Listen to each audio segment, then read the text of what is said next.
కృష్ణ యాదవ్ గారిని రాష్ట్ర ఉపాధ్యక్షులుగా జాతీయ అధ్యక్షులు ఆర్ కృష్ణయ్య గారు, రాష్ట్ర అధ్యక్షులు వై నాగేశ్వరరావు గారు నియమించడం జరిగింది. ఈ రోజు నుంచి మన కుటుంబ సభ్యులుగా ఉద్యమంలో భాగస్వాములు అవుతారు.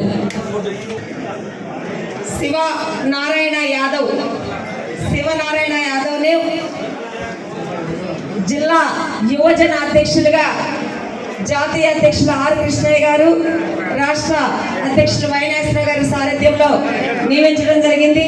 ఈ రోజు నుంచి యువజన టీం బలోపేతానికి తన వంతు కృషి చేయాలని ఆశిస్తున్నాను.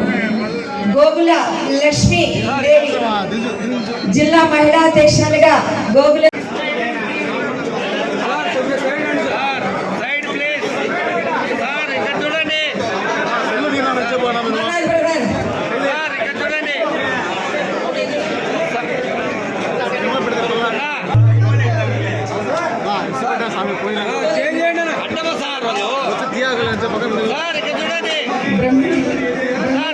పార్లమెంటులో బీసీ బిల్లు పెట్టి చట్టసభల్లో బీసీలకు 50% రిజర్వేషన్లు పెట్టాలని పొద్దుటూరులో జరిగిన బీసీ మహాసభలో ఈరోజు డిమాండ్ చేయడం జరిగింది.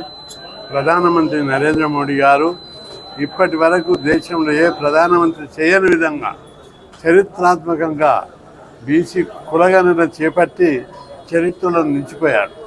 76 ఏళ్ళు బీసీలందరూ, దేశంలోని బీసీలందరూ కులగణన చేయాలని కోరుతుంటే గతంలో ఏ ప్రధాని, ఏ పార్టీ, ఏ ప్రభుత్వం కూడా చేయలేదు. కానీ మోడీ గారు ఎవరు ఊహించని విధంగా, ఎవరు చేయని ధైర్య సాహసాలతోటి ఆయన కులగణన చేపట్టి చరిత్ర నిలిచిపోయాడు. ఈ కులగణన ద్వారా బీసీలకు అన్ని రంగాలలో వాటా లభిస్తుంది. ఇప్పుడు చట్టసభలో రిజర్వేషన్లు వస్తాయి, బడ్జెట్లో వాటా వస్తుంది. బీసీ రిజర్వేషన్లలో ఏబిసిడి గ్రూపులు అవుతాయి, పంచాయతీరాజ్ రిజర్వేషన్లు జనాభా ప్రకారం పెరుగుతాయి. మళ్ళీ అందులో కూడా గ్రూపులుగా ఏ నియోజకవర్గం, ఏ ఎంపీటీసీ, జెడ్పీటీసీ రిజర్వ్ చేయాలనో డిసైడ్ అవుతుంది. అన్ని రంగాల్లో, విద్యా ఉద్యోగ రంగాల్లో అన్ని కులాలకు వారి వారి జనాభా ప్రకారం వాటా లభిస్తుంది.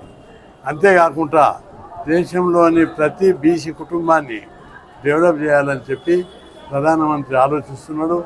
ఆ దిశగానే, ఆ ఆలోచనలో భాగంగానే కులగణన చేపట్టిండు. ఈ కులగణన జరిగిన తర్వాత బీసీల శకం ప్రారంభమవుతుందని చెప్పి సందర్భంగా గుర్తు చేస్తూ ఈ మహాసభ నరేంద్ర మోడీ ప్రభుత్వానికి కృతజ్ఞతలు తెలుపుతుంది. అది రొటీన్గా జరిగేదే.